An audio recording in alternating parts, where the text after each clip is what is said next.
You're watching Channel News Asia. This is the last part of our special forum on Budget 2011, and we're continuing our discussion on how this budget is affecting businesses. Ryan, let's come to you. How do you think this budget has addressed the issue for you in terms of rising costs in operating a business? Well, I think that it seems to me that costs keeps going up. Listening to this budget because of the workers' levy and the CPF increase in contribution. It's not surprising, though, that CPF contribution has gone up by 0.5. That's already talked about quite a fair bit. But I think that I am heartened by the fact that there are also other incentives, like the productivity and innovation scheme grant that you can apply for. And as long as you are a profit-making company, that should offset your cost somewhat as well. Looking at this, I think it's a fairly balanced budget, even from a business point of view, I feel. Your business is quite heavily dependent on foreign labor. How are you trying to, mitigate, that by other means to try and reduce your costs? Right. I think that looking at our business, we have different parts of our business, and one part that I manage is the flowers and gifts, which employs florists. We employ a fair number of Malaysians, and because the nature of our business naturally is labor intensive, because when you order a flower bouquet, you have to put it together. There's no machine that can put up a nice bouquet of flowers anywhere in the world right now.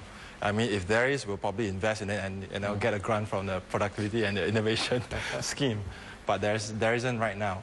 So what we can think of right now is if we are restricted by the cost to hire foreign labor, we'll have to start investing in training more local staff.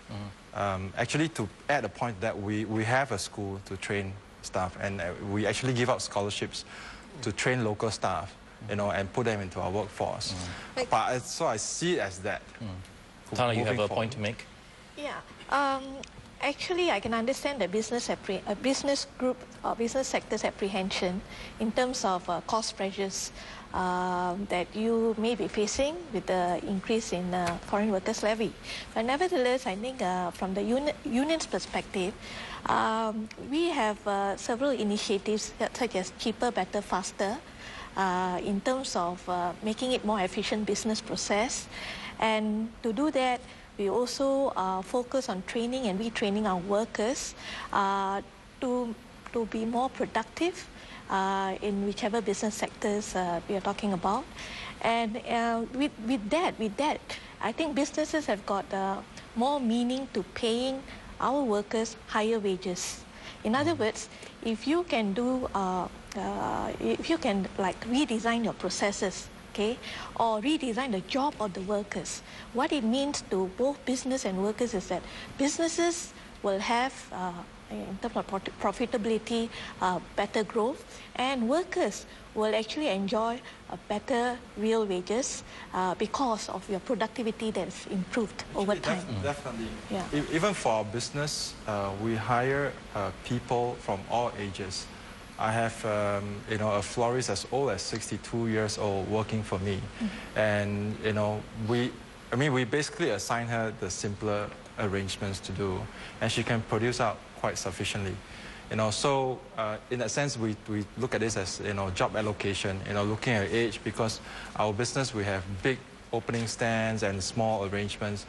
We do not separate, the age groups, so that we kind of discriminate the age group of the people, and we bring in anyone that's got a good attitude, that's willing to learn, and then that's willing to work hard.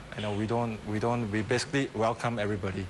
Yeah. I've got a question. I mean, I think from the average man on the street, I think one question would be, to what extent would this increase in foreign worker levy really mean that Singaporean workers will get the jobs that are now taken up by foreign workers? Because, I understand that in certain sectors, it's just quite difficult and challenging to get Singapore workers. So it all comes back to increasing productivity, job redesign, and a change in mindset, right? Yeah, certainly. I think give me an opportunity to explain what the labour movement has been doing all this while. I think there's few initiatives in trying to advocate change in mindset among workers. You see, if you look at years back, we have in fact difficulty in getting older workers to come back to work. Okay, there are a lot of reasons to it, because they get tremendous wage cut, or probably businesses are not so compelled to hire them. And it was two-pronged. One, the environment was made better to engage the older workers in terms of processes, job redesign, as well as the current government's initiative, which the Minister has mentioned, the special employment credit. And all this will help, okay, older workers to be engaged in the employment sector.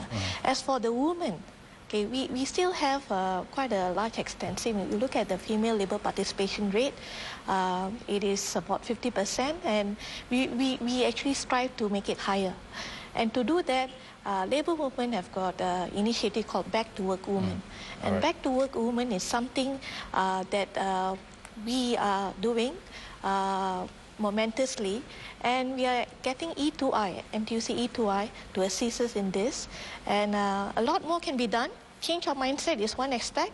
We agree with Kartini on that. Well, before you know it, we're almost running out of time, so I'm going to go across our panel to get your final thoughts on this year's budget. Ryan, maybe I can start with you, your final thoughts.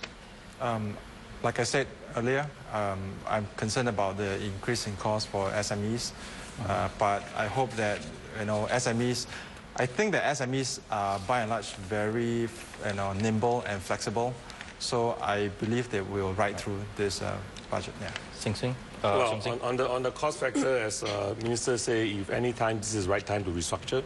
So we all have to work together, whether it's the union, the employers, the mindset. But I like the, well, I do also say that I like the incentive given to the maritime industry. I'm from the shipping business. I'm also the president of Singapore Shipping Association. We like it, and it is good to get recognition from the minister that it is an important sector. And there are also other economic centers we are building. So let's all work together. Tana, your thoughts? Yeah, I'm very much pleased with the this year's budget, because there are a few things that the Minister has announced which is good for labour movement.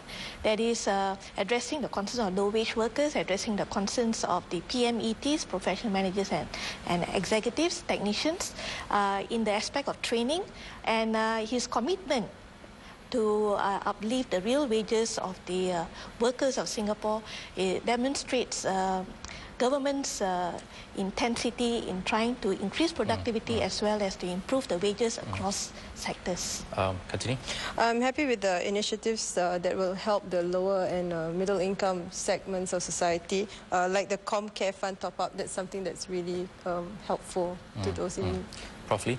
Well, I think it's good to think in terms of the restructuring and upgrading of the healthcare and elder care workforce. But I think we need some help in this area, and we will have to do more studies to see how we can do that. All right, Minister, your final thoughts very quickly. Well, I think it's this is an exciting time. we are doing better than most countries, and we can afford to talk about plans for the next 10 years rather than plans for the next 6 months or 12 months. As Seong Sing said, this has to be about partnership. Our approach has to be that it's not about government doing something on its own, or it's not about leaving it entirely to businesses to restructure and pay the costs of the restructuring. There's a real win-win possibility in Singapore, and I would urge all our SMEs especially, see how you can take advantage of the government schemes. When you find that they are a bit too busy and a bit too sort of bureaucratic, let us know, we'll make it less busy and less bureaucratic. But see how you can take advantage of them. The money is there waiting for good takers. And I would urge on the community side, likewise, that we must never become a country where it's all dependent on the government to handle every problem. It can be a real win-win. Philanthropists, volunteers, new community organizations coming to look after the elderly in the community, even at home, people who want to work with young kids from low-income families. Let's bring them all in, and then we will support them. We are in the very privileged position of being able to use what is a very small tax base to get win-win propositions. if each of us does it on our own, it's going to be less efficient, but also not such a nice society. All right, on that note, thank you all to our panelists and Minister also for joining us here tonight.